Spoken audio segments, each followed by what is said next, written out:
Assalamualaikum warahmatullahi wabarakatuh. Saya Asbiul Mahdi dari kelompok 1 akan menerangkan sebagian dari materi kami, yaitu tentang konsep manusia menurut Al-Quran dan hadis. Baiklah, saya akan menerangkan tentang konsep manusia menurut Al-Quran dan hadis. Di dalam Al-Quran, manusia merupakan salah satu subjek yang dibicarakan, terutama yang menyangkut asal-usul dengan konsep penciptaannya, kedudukan manusia, dan tujuan hidupnya. Hal tersebut merupakan sesuatu yang wajar karena Al-Quran memang diyakini oleh kaum muslimin sebagai firman Allah Subhanahu wa Ta'ala yang ditujukan kepada dan untuk manusia. Ada 3 kata yang digunakan Al-Quran untuk menunjukkan manusia, yaitu sebagai berikut. 1. Menggunakan kata yang terdiri dari alif, nun, dan sin semacam insan, ins, nas, atau unas. Yang kedua, menggunakan kata basyar. Yang ketiga, menggunakan kata Bani Adam dan Dzurriyyat Adam. Sementara Ramali Yulis dalam bukunya Ilmu Pendidikan Islam mengatakan bahwa istilah manusia dalam Al-Quran dikenal 3 kata, yaitu al-insan, al-basyar, dan al-nas. Walaupun ketiga kata di atas menunjukkan arti pada manusia, tetapi secara khusus memiliki pengertian yang berbeda. Yang pertama, al-insan. Al-insan berarti lupa, dinyatakan dalam Al-Quran sebanyak 73 kali yang disebut dalam 43 surah. Umumnya digunakan pada keistimewaan manusia penyandang predikat khalifah dan di muka bumi, sekaligus dihubungkan dengan proses penciptaannya. Nilai psikis manusia sebagai al-insan yang dipadu wahyu ilahiyah akan membantu manusia dalam membentuk dirinya sesuai dengan nilai-nilai insaniyah yang terwujud dalam perpaduan iman dan amalnya, sebagaimana firman Allah yang artinya, kecuali orang-orang yang beriman dan mengerjakan amal saleh, maka bagi mereka pahala yang tiada putusnya. At-Tin ayat 6. Yang kedua, al-basyar. Kata al-basyar dipakai untuk menyebut semua makhluk, baik laki-laki ataupun perempuan, satu ataupun banyak. Kata basyar adalah jamak dari kata basyarah yang berarti kulit. Manusia dinamai basyar karena kulitnya tampak jelas, dan beberapa dengan kulit binatang yang lain. Al-Quran menggunakan kata ini sebanyak 35 kali dalam bentuk tunggal dan sekali dalam bentuk musanna atau 2 untuk menunjukkan manusia dari sudut lahirnya serta persamaannya dengan manusia seluruhnya. Karena itu Nabi Muhammad SAW diperintahkan untuk menyampaikan bahwa aku adalah basyar, manusia seperti kamu yang diberi wahyu. Al-Kahfi ayat 110. Di sisi lain diamati bahwa banyak ayat-ayat Al-Quran yang menggunakan kata basyar yang syaratkan bahwa proses kejadian manusia sebagai basyar melalui tahapan sehingga mencapai tingkat kedewasaan. Dan antara tanda-tanda kekuasaannya menciptakan kamu dari tanah. Ketika kamu menjadi basyar, kamu bertebaran. Al-Rum ayat 20. Bertebaran di sini bisa diartikan berkembang biak atau berbonsai atau bertebaran mencari rezeki. Yang ketiga itu al-nas. Kata ini mengacu kepada manusia sebagai makhluk sosial.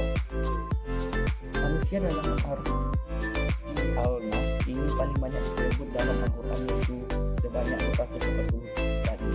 Bisa dilihat dalam surat yang menggunakan kata ya ayyuhan nas. Penjelasan konsep ini akan digunakan dalam 2 hal. Pertama, banyak ayat yang menunjukkan kelompok-kelompok sosial dengan karakteristik masing-masing yang satu dengan yang lain. Belum tentu sama ayat ini menggunakan kata wa minan nas dan di antara manusia. Kedua, pengelompokan manusia berdasarkan mayoritas yang umumnya menggunakan ungkapan aksaran nas sebagaimana besar manusia. Proses penciptaan manusia. Allah SAW menciptakan proses penciptaan manusia di dalam Al-Quran secara terperinci. Allah berfirman dalam surat Al-Mu'minun ayat 12-14. Artinya, sesungguhnya kami telah menciptakan manusia dari suatu saripati, berasal dari tanah, kemudian kami jadikan saripati itu air mani yang disimpan dalam tempat yang kokoh, yaitu rahim. Kemudian air mani itu kami jadikan segumpalan darah, Lalu segumpalan darah itu kami jadikan segumpalan daging, dan segumpalan daging itu kami jadikan tulang belulang. Lalu tulang belulang itu kami bungkus dengan daging. Kemudian kami jadikan dia makhluk yang berbentuk lain. Maka Maha Suci Allah, Pencipta yang paling baik. Sementara itu, dalam sebuah potongan hadis yang diriwayatkan oleh Bukhari dan Muslim juga dijelaskan dari Abdurrahman Abdullah bin Mas'udlah, beliau berkata, Rasulullah Shallallahu Alaihi Wasallam menyampaikan kepada kami, dan beliau adalah orang yang benar dan dibenarkan. Sesungguhnya setiap kalian dikumpulkan penciptanya di perut ibunya sebagai setetes mani selama 40 hari, kemudian berubah menjadi setetes darah selama 40 hari, kemudian menjadi segumpalan daging selama 40 hari, kemudian diutuskan kepadanya seorang malaikat, lalu ditiupkan kepadanya ruh dan diperintahkan untuk menetapkan 4 perkara: menetapkan rezekinya, ajalnya, amalnya, dan kecelakaan atau kebahagiaannya. Riwayat Bukhari dan Muslim. Tahapan atau tingkatan penciptaan manusia. 1. Nutfah. Tingkatan pertama yang bermula selepas persenyawan atau minggu pertama setelah terjadinya percampuran air mani. Menurut Ibnu Jurai, asal kata nutfah ialah nut, berarti air yang sedikit yang terdapat di dalam sebuah tabung. Allah menciptakan anggota yang berlainan dari nutfah. Untuk lelaki membentuk saraf dan tulang, dan nutfah perempuan membentuk darah dan daging. 2. Alaqah. Terjadi pada minggu pertama atau hari ke-7, telur yang sudah disenyawakan tertanam di dinding rahim. Alaqah semakna dengan segumpalan darah yang terjadi selama 3 minggu di dalam rahim. Ketiga, muddah. Terjadi pada minggu keempat dengan terjadinya pembentukan otak, syaraf tunjang, telinga, dan anggota lainnya. Pernafasan sudah mulai terbentuk, jantung mulai berdetak, darah mengalir lebih banyak, dan terjadi selama 7 minggu. Tujuan penciptaan manusia. Adapun beberapa tujuan penciptaan manusia menurut Al-Quran dan hadis adalah sebagai berikut. 1. Manusia diciptakan Allah Subhanahu wa Ta'ala bukan secara main-main. Yang kedua, untuk mengemban amanah atau tugas keagamaan. Sesungguhnya kami telah menawarkan amanah kepada langit, bumi, dan gunung-gunung, tetapi semuanya enggan untuk memikul amanah itu. Dan mereka khawatir tidak dapat melaksanakannya, lalu dipikulah amanah itu oleh manusia. Sungguh manusia itu sangat zalim dan sangat bodoh. Al-Ahzab ayat 72. Yang ketiga, untuk mengabdi atau beribadah. Untuk tidak menciptakan jin dan manusia melainkan agar mereka beribadah kepadaku. Quran Surah Al-Zariyat ayat 56. Manusia diciptakan Allah agar ia beribadah kepadanya.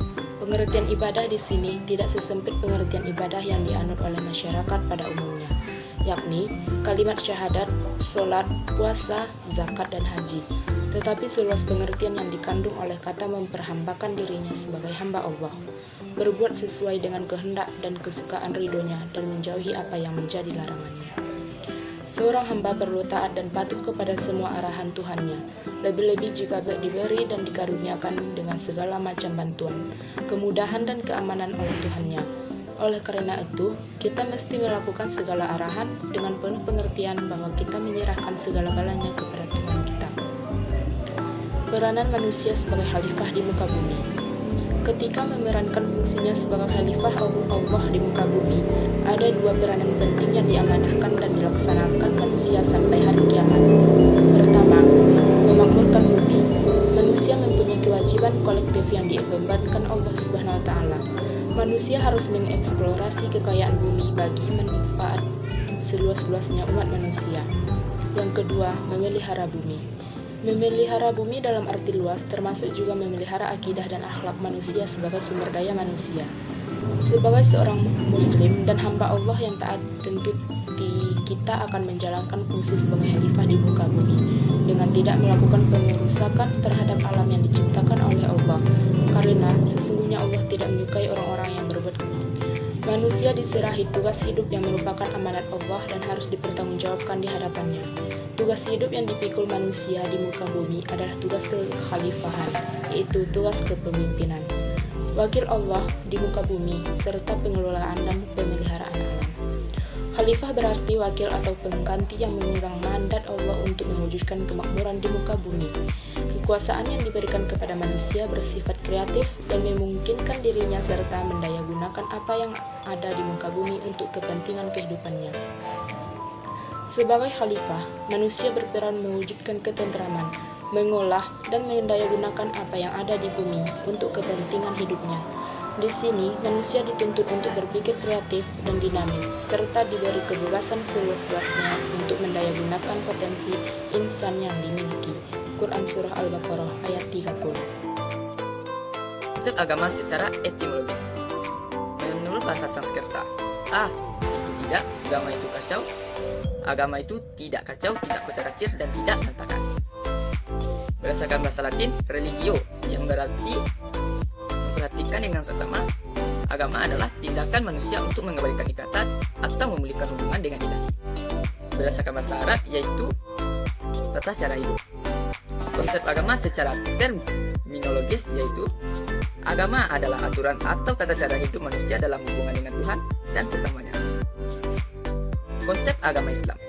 Islam secara etimologi berasal dari kata bahasa Arab yaitu aslama yuslimu, yang berarti berserah diri, patuh, taat, dan tunduk.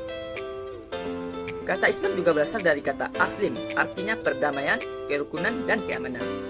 Islam juga diambil dari kata salimun, artinya suci dan bersih.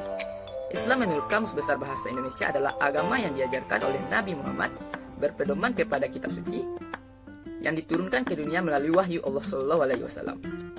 Islam secara ilmu terminologi, Islam adalah yang diturunkan oleh Allah kepada manusia melalui rasul-rasulnya, yang berisi hukum yang mengatur hubungan manusia dengan Allah, hubungan manusia dengan manusia, dan hubungan manusia dengan alam semesta.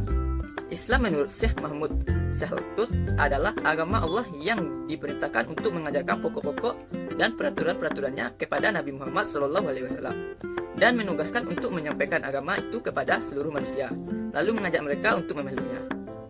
Menurut Yusuf Qaradawi, agama Islam mempunyai beberapa ciri khusus antara lain. Rabbaniyah adalah agama yang bertujuan untuk berhubungan dengan Allah, tujuan dan mengharapkan ridhonya. Seorang muslim yang merintasi hidupnya hanya mendekatkan diri kepada Allah, tunduk dan patuh hanya kepada Allah, dan hanya mengharapkan ridhonya semata, disebut manusia Rabbani. Islam berakar dari kata Islam, yuslimu, islaman, yang berarti tunduk, patuh, dan siaman. Islam berarti kepasrahan atau ketundukan secara total kepada Allah Subhanahu wa Ta'ala. Orang yang beragama Islam berarti ia pasrah dan tunduk patuh terhadap ajaran-ajaran Islam. Seorang muslim berarti juga harus mampu menyelamatkan diri sendiri, juga menyelamatkan orang lain. Tidak cukup selamat, tetapi juga menyelamatkan. Berikut ini ada beberapa cara memaknai hidup agar bermanfaat di dunia dan di akhirat, yaitu antara lain hidup ini harus diisi dengan hal-hal sebagai berikut. 1. Islam mengajarkan manusia bahwa khususnya para pemalu untuk mengisi hidup ini dengan ibadah. Dalam sebuah ayat Allah SWT berfirman yang artinya, dan aku tidak menciptakan jin dan manusia melainkan supaya mereka mengabdi kepadaku. Quran Surah Az-Zariyat 5:6. 2. Menjalin hubungan yang baik dengan Allah merupakan suatu keharusan mutlak bagi setiap muslim untuk menjalin hubungan baik dengan Allah, sehingga setiap muslim akan merasa dekat dengannya. Bila hubungan itu terasa dekat, maka dimanapun dia berada, kemanapun dia pergi, dan bagaimana situasi dan kondisi yang dihadapinya, seorang muslim akan selalu merasa diawasi oleh Allah Subhanahu wa Ta'ala. 3. Menjalin hubungan baik sesama manusia. Allah berfirman, mereka meliputi kehinaan di mana saja mereka berada, kecuali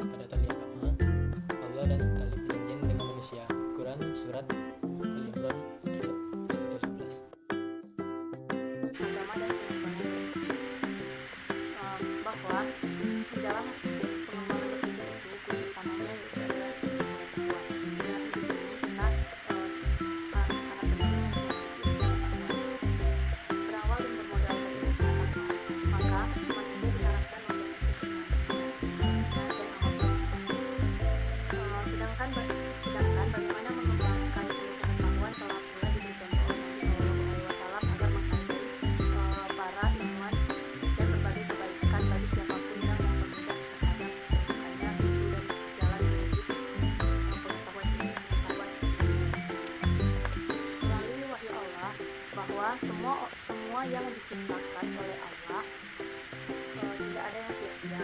Namun semua ciptaan hari itu agar tidak sia-sia harus diolah melalui teknologi. Dahulu orang tidak mengetahui kegunaan teknologi, manfaat dan kegunaannya, maka menjadi sesuatu yang amat besar kegunaannya. Sebagai hasil teknologi itulah sekarang ini dengan mudah kita dapat mengakses atau menggunakan teknologi transportasi dan kita bisa mendapatkan pengetahuan dari teknologi tersebut. Demikian pula dengan teknologi informasi, orang bisa mengetahui kejadian di berbagai tempat dengan secara cepat. Namun demikian, sebagaimana dijelaskan tadi, umat Islam dalam soal riset, pendidikan dan pengembangan teknologi ternyata masih tertinggal. Umat Islam kadangkala masih disibukkan oleh soal yang semestinya tidak diselesaikan oleh generasi atau ulama terdahulu tentang bagaimana menjalankan sholat secara